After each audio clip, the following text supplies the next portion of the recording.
Kamusta po kayo? Bago po ang lahat, first things first.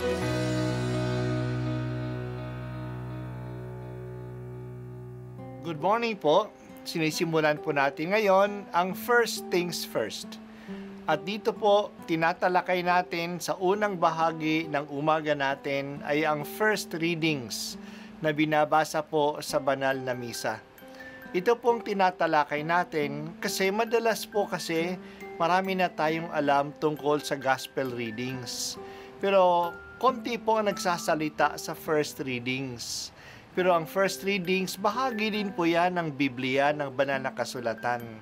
Kaya susubaybayan po natin ang mga first readings. Basahin po natin at kuminsan kailangan ng basahin ng 2 o 3 beses bago maintindihan kasi hindi po tayo familiar sa mga istorya at sa mga kaisipan na tinatalakay dito. Ang pagbasa mula sa unang aklat ng Makabeyo.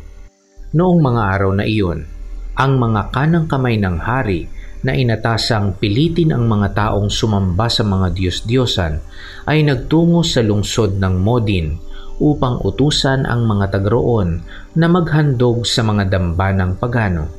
Maraming Israelita ang lumapit at nagtipon-tipon sa paligid nila. Naroon din si Matatias at ang 5 niyang anak.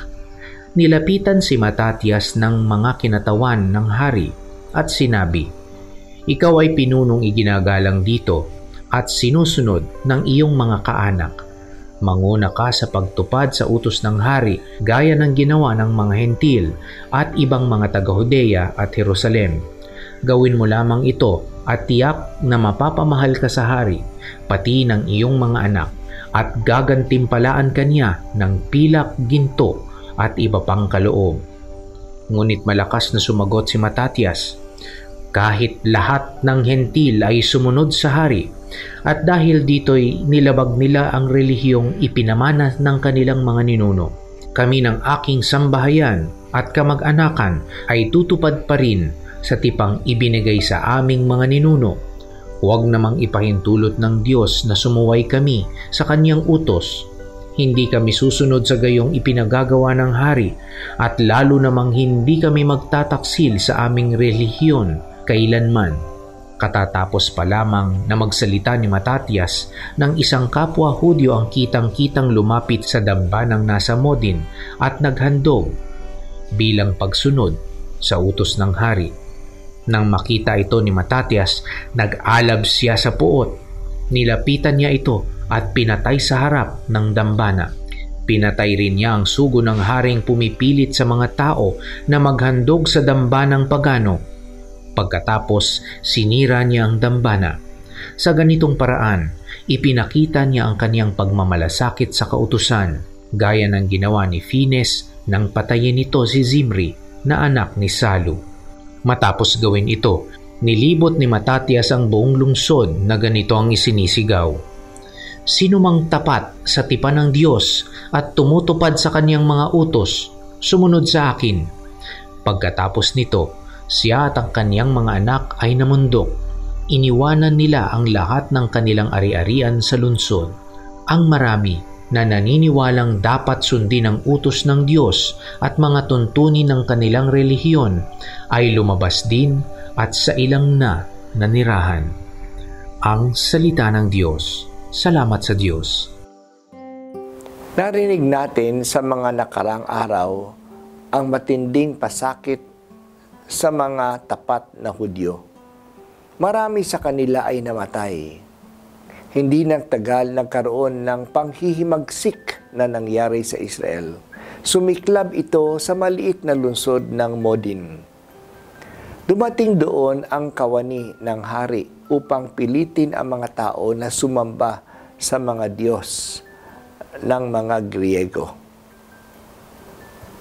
Nagdala sila ng dambana at pinipilit ang mga tao na mag-alay ng insenso sa Diyos-Diyosan ng mga Griego.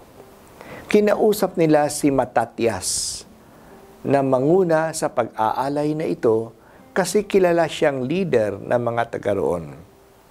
Pinangakuan pa ang kanyang pamilya ng kayamanan at ng posisyon sa kaharian ni Haring Antioco. Nanindigan si Matatias na hindi niya gagawin ito. Habang nagsasalita pa lang siya, may isang Hudyo na pumunta sa dambana at mag-aalay ng insenso. Sa galit ni Matatias, pinatay niya ang taong ito at ang mga tauhan ng hari at sinira niya ang dambana nila. Nanawagan siya sa mga tao na kung sino ang ibig na sumunod sa kanya at magrebelde sa hari, mamumundok sila. Kaya namundok siya kasama ang 5 niyang anak na lalaki at ang mga tao na tapat sa Diyos. Doon nagsimula ang Hasmonean Revolt. Noong mamatay si Matatias, ang nanguna sa panghimagsik ay si Judas, isa sa mga anak niya, na kilala na Maccabeus, nang ibig sabihin ay ang tagapukpok ng mga kaaway. Ang mga gawa ni Judas Maccabeus ay nakatala sa 2 aklat ng Biblia, ang mga aklat ng mga Maccabis. Sa pagpupumilit ng Haring Seleucid, lalo na si Haring Antioco Epiphanes, na ipatupad ang Hellenization, ang pagpipilit sa lahat na sumunod sa mga kaugalian at relihiyon ng mga Greeks, mayroon 3 reactions ang mga Hudyo.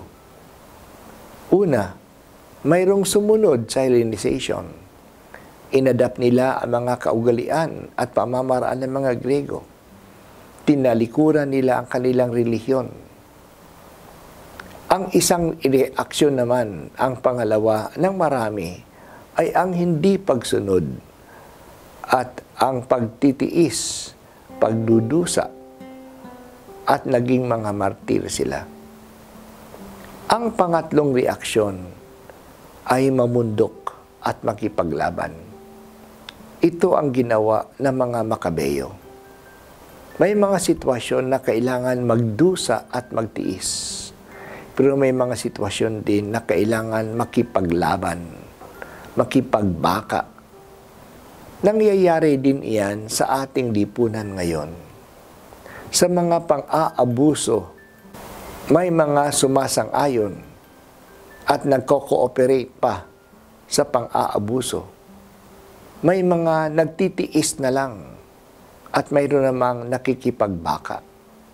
Kaya huwag nating tingnan na masama ang pakikipagbaka.